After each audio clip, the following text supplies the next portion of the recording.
Good morning and welcome to another episode of Josh and Pat. I'm Joshua Klein, joined by Patrick Cassett. And last night, Al Michaels took it on the chin again.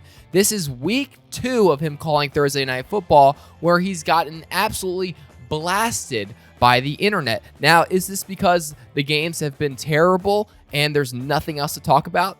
Maybe. Or is it because he's making calls like this? A miracle win to go to 1-1. Now they're 1-2, and get to fly home. And Dave all gets to walk into his house at 6:30 in the morning with the 6 kids. Welcome home, Pops. Now, I'm not sure if that was a shot at having 6 kids, a shot at Dayball, a shot at the kids. Maybe they don't like Dayball. Is that what he's saying? I'm not sure. There's a lot of ways that can be interpreted, but that's not the only call he made. He pretty much buried the way a city is structured. There's downtown San Francisco, Bay Bridge. You ever notice we come here and all of our aerials are from 44 miles away? I mean, San Francisco, it's beautiful. We got so many scenic. Now, we'd like to bring in aerials from nearby here, but what are we supposed to do? The salt evaporator flats? San Jose Airport? I mean, why are you putting the San Francisco 49er Stadium 44 miles away from the Golden Gate Bridge? That's what I want to know. Yeah. That's what Al wants to know. But Patrick, is this a sign of a boring game, or is Al Michaels losing his touch? Well, in all fairness to Al Michaels, it's like when you question the Giants and the Jets. Why would you put a stadium that's not even in the right state? Because it's in New Jersey. So, I mean, sometimes we got to give a break here to Al Michaels. I mean, the guy's been doing it in a while. And let's be honest, me, you, everyone, we looked around last night and we said, this game is awful. So what do we want to see represented? We want to see someone tell us how awful it was. And I'll tell you what, Al Michaels was hitting the lowlights last night. Yeah, I mean, he was. Now, a lot of people are also citing the touchdown to Deebo Samuel, and they're saying, where's the energy, Al? Where's the excitement, the enthusiasm? Couple things here. One, that touchdown meant absolutely zero. Nothing. Yeah, it was cool. For my fantasy team, it was great. Awesome. But it meant nothing in a game that was, I mean, we knew the 49ers were going to win from the first second. Also, Al Michaels has been doing this forever. You know how many insane touchdowns he's seen? I mean, that doesn't even scratch the surface of what he's seen. So maybe it's hard for him to get excited about something that's probably just average and an otherwise massive catalog of insane things he's seen in football. Well, not to mention, Josh, you imagine, he's in there in the stadium in real time. And you would think those fans are probably a little bit more excited if that stadium's closer to downtown. Because you're out there in Santa Clara, fans know we got to make the drive out here. This is going to be tough. Like Al Michaels said, what are you going to do? You're going to get an aerial shot of the airport? I mean, that's all that's around there. And so, there's not a whole lot of excitement around there. So this one's not on Al Michaels. This one's on the 49ers. Yeah, and I think that, again, it's people don't know what they want, because then I saw some people saying, Al Michaels is great. Kirk Herbstreit, though, what is he doing? Just like, where's the energy? And again, this game it stinks. So I don't know what you want from them. But speaking of stinking, Patrick, a lot of people aren't going to like this, but the Giants and Daniel Jones. Now, Daniel Jones, to those who have forgotten, is the 10th highest paid quarterback in the National Football League. Now, I want to tell you a list of some quarterbacks that are paid less than Daniel Jones. You tell us. Matthew Stafford, Super Bowl winner. Dak Prescott. 2. I mean, if we're talking about preseason hype, Super Bowl winner. Not preseason Super Bowl winners. We know that's Sam Howell this year. But preseason hype Super Bowl winner, Dak Prescott. Derek Carr. And he cried at work, so maybe he deserves to be lower. Jared Goff. Brand new Lions Jared Goff. And then Aaron Rodgers, Hall of Fame quarterback. So you look at, and there's there's a million other quarterbacks who are paid less. Well, and you're not even Jones. talking, Josh, you didn't even bring up Tyler Huntley, who made the Pro Bowl last year. Yeah. Oh, that's another quarterback, a Pro Bowl quarterback. And Geno Smith is also there. So there's a long list of quarterbacks who are paid less. Now, Giants fans will tell me, they're telling me that it's actually the offensive line. But then you tell me, how come Saquon did so good with the offensive line? Did the offensive line throw that interception last night, Patrick? Josh, you got to think, offensive line, run protection to pass protection. It's different, Josh, and you don't know that. Yeah. You're not inside the building. I'm not in the weeds. I'm not in the trenches. Yeah. Yeah, so that's going to be difficult from the outside to really understand that one. Yeah, that makes sense, Patrick. But it really was tough. What did you see from Daniel Jones? And do you think that they can salvage this season? Yeah, I saw a lot from Daniel Jones last night. I saw a kid that went to Duke. Some try to say it's the Harvard of the South, and I saw a guy definitely the Harvard of North Carolina. 100%. Yeah, UNC could never, because you look at it, and Daniel Jones, he's got the Duke education, so he's smart enough to know this is a bad football team. And I think that came to the realization last night when he said, I'm here 40 miles away from San Francisco, and I'm just getting my butt kicked. Yeah, no, he did. He did get his butt kicked. And now the question becomes, Patrick, when you look at the 49ers roster and you look at the Giants roster, like, where is the give? Obviously a lot of people are saying that maybe Daniel Jones, is the team around him that is the reason he's losing, and he lost last night. But at what point can you take players from the 49ers to the Giants and make the Giants win that game? So we're going to play a little game, Patrick. Oh, let's do it, Josh. I'm going to give some trades here, and I'm going to progressively trade players from the 49ers to the Giants, and you tell me at what point the Giants win that game last night. Okay? Okay. You ready for this, Patrick? Yeah, let's do it. Daniel Jones for Brock Purdy. Done. Game over. Conversation over. I think that's it. Okay, that's fair. Okay. Yeah, I agree. Maybe. Yeah. Look, Brock Purdy, you're talking about a guy that led his squad to an NFC championship. And the Eagles got lucky last year. We said they were frauds. And they got so lucky because you bring in a third string Josh Johnson who's not even healthy. So then Brock Purdy's got to come back out. And then if he's healthy, Josh, we know this team puts up numbers. Okay? Well, listen, aside from the injury, which wasn't his fault, Brock Purdy has never lost a game. And so technically at this rate, we can anticipate him to never lose a game again, because the only thing the only reason he's ever lost has been replaced by some rod in his arm. A rod can't tear, Patrick. An artificial rod cannot tear. It cannot tear. It cannot tear. So that's great news if you're a 49ers fan. And the other thing is, the 49ers have a lot of trust in them, because when we look at the NFL draft, we're told as fans, the higher you get drafted, the better player you are. And so what the 49ers decided to do, they go all in.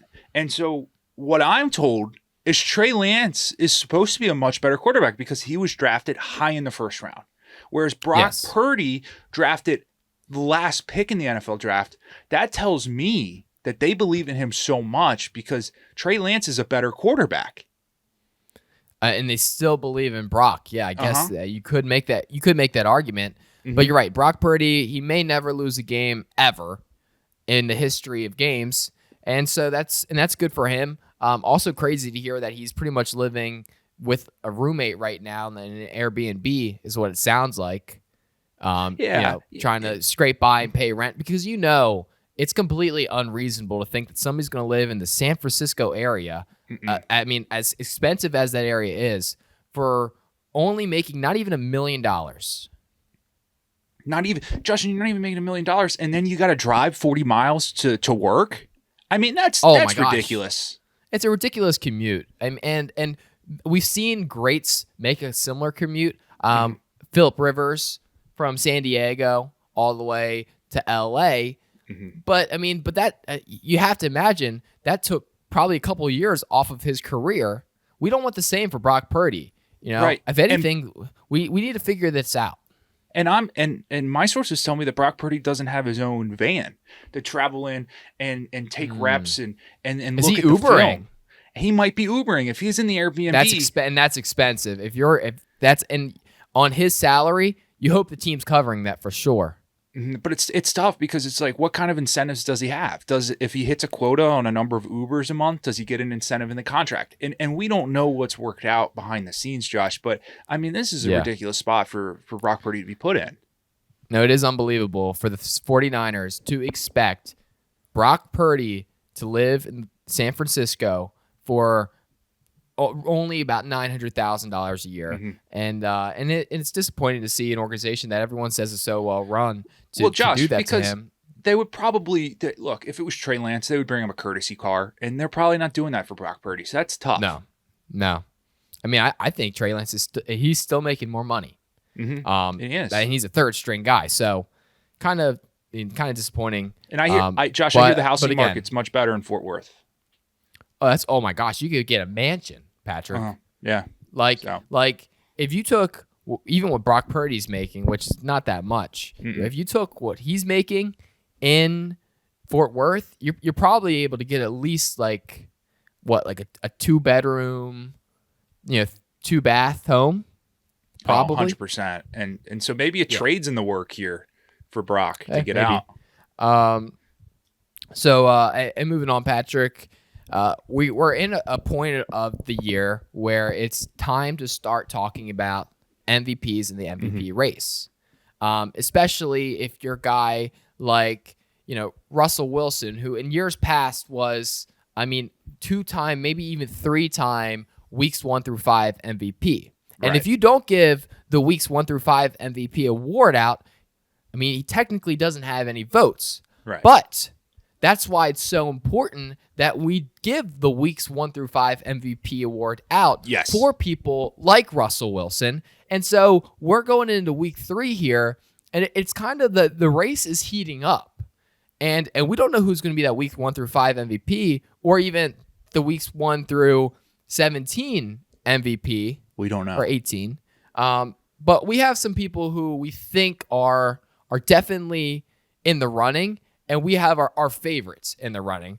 Patrick, I'm going to start out with a guy, and this is an honorable mention. So honorable mention, MVP race candidate, Kirk Cousins. He's playing pretty good, but they haven't won a game. And we want MVPs to win games for their team.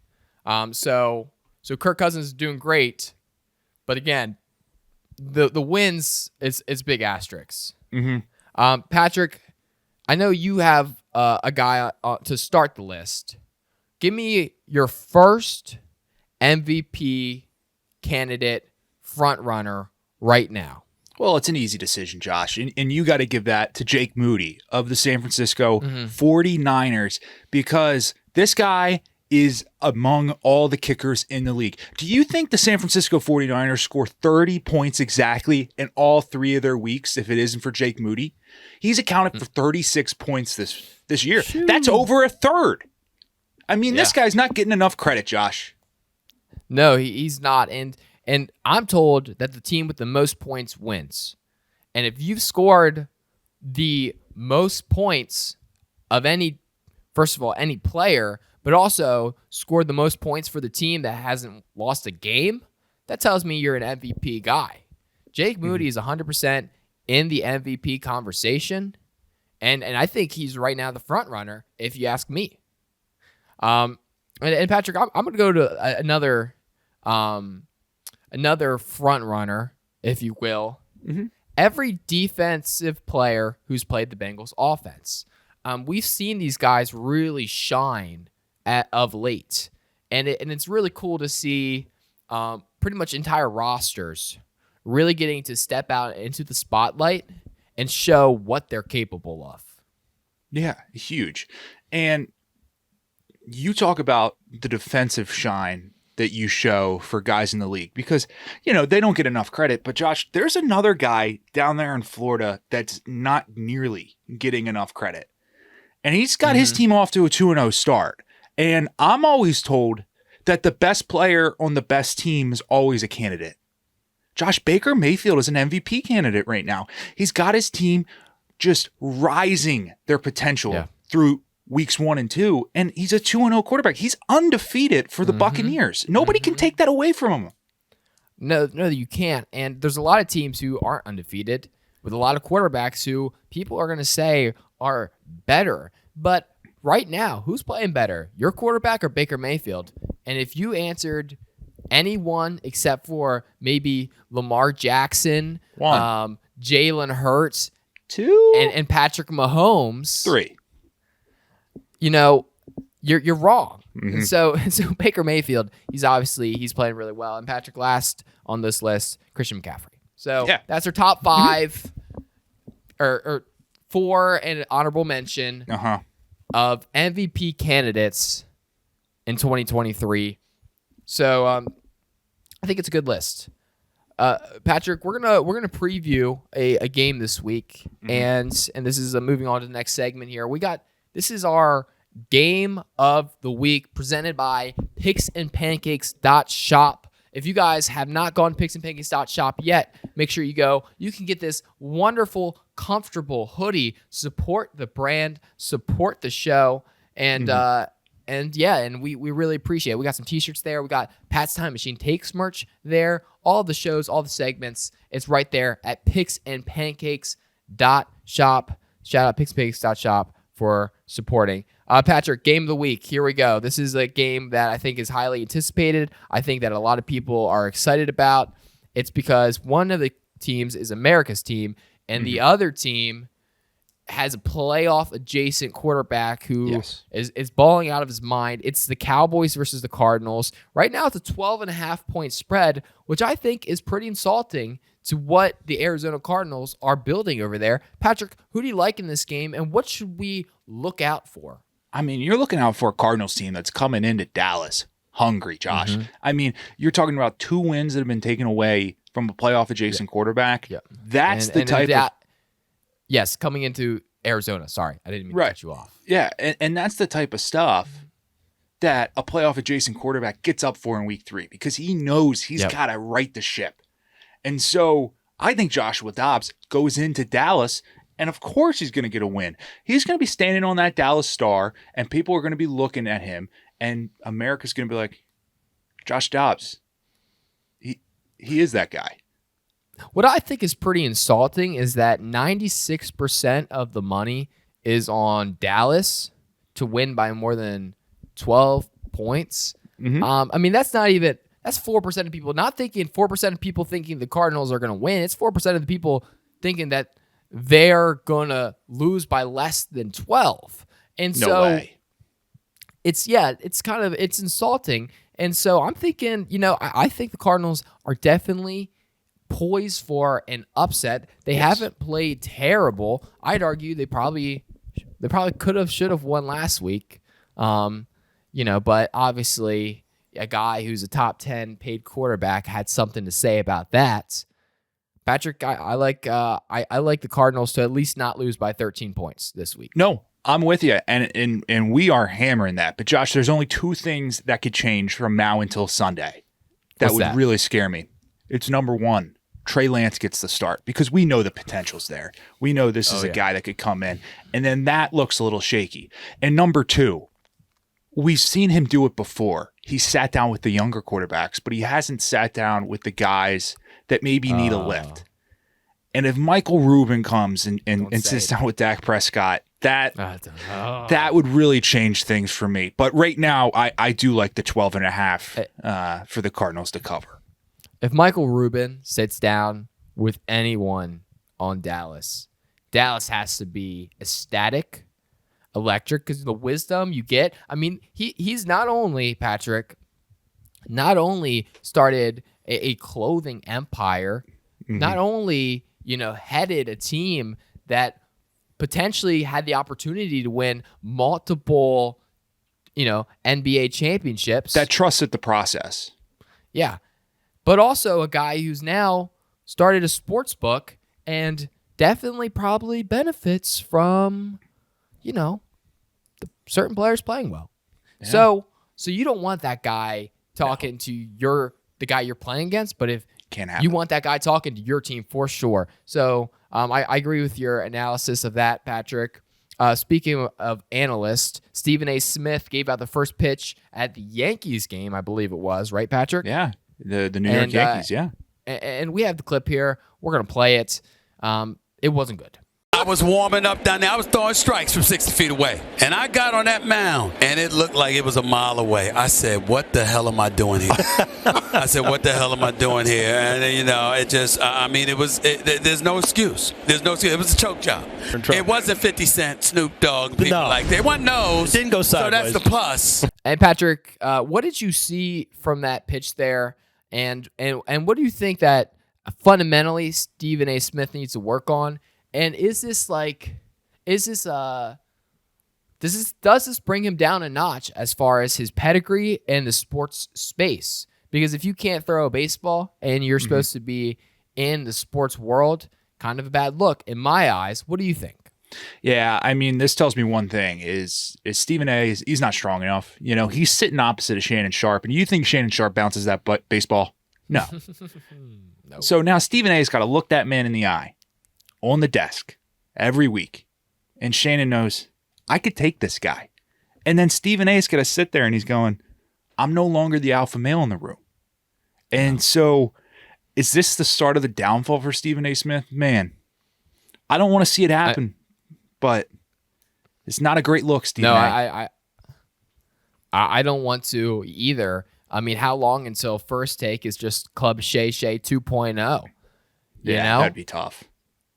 And it is a bad look for Stephen A. Smith. Hopefully, maybe he'll get some lessons. I'm sure he's well connected in this space. He could probably, get a couple pointers. I don't think Well, he's a huge baseball guy. For instance, a guy like Alex Rodriguez, I think a lot of time in his life has potentially opened up in the past year. He probably has time to maybe bring on somebody to like a mentee, Mm-hmm. Exactly. Somebody that he can, start from the bottom up and really mold into a good baseball player. Exactly. Well, also you think Stephen A. Smith, I mean, he's friends with Prime Time, right? And Prime Time, I mean, we know what he's capable of on the baseball field. You'd have to imagine that when he goes out to the Colorado games, he was there last week against Colorado State. Well, he might not be invited back now, Josh. Are they not playing a game of catch? Does that ruin a friendship? You're right, Patrick. It might ruin a friendship. I don't know.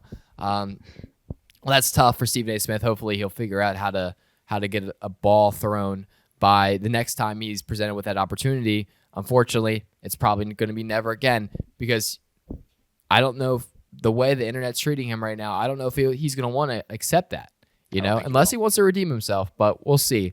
Well, Patrick, that's the show. Thank you guys for listening, watching, and subscribing. If you're still watching at this point, make sure you DM us on Instagram at Picks and Pancakes to get a free mug and a $10 McDonald's gift card.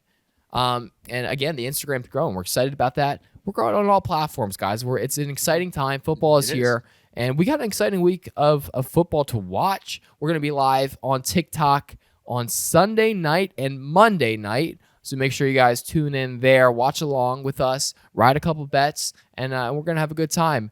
We'll see you guys next week for another episode of Picks and Pancakes. Peace.